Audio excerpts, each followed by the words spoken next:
sai kai na ƙaura, sai kai na gwamnan jihar Kebbi ƙaura, ƙauran gwamnan amana, sai kai na sare hajiyar sarki ko Allah ya ballaki, sai kai na sare. Ni ko ba na gudu bar abokin yaki. Dani na gona ƙauran gwandu, dani na ɗan ni ko Allah. Dan ko na faɗi na fi yaro suna, dan da na gudu gara na faɗi. A radi gara mikiya take hange na, gudu cinikin kare, daga ba kare ba sai dai doki. Sai ɗan da bai da hakika mai kiɗan maza kiɗan artabu.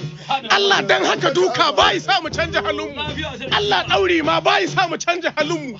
Sai dai ko kan mai mushin ba zai doka ba. Sai dai ko kan mai kahon ba zai duka ba. Sai dai ko ba su ɗaukalin mu ba su taba ba. Wai ba ɗan durin wannan kai. Ni ki gudu ni samu za gudu sarki Audu. Allah ka san mu ka tauri mu tauri ka so. Allah dan mu tauri gare mu ya zama dole. Mu ko tauri gurin mu ya zama gado. Mu ko tauri gurin mu ikon Allah. Ni ke gudu ni sa maza gudu na sarki Audu. Ni da kalin majina a hauna azame. Ni kon hau uban mutum zaura daidai. Ni caka gombar tsakuwa.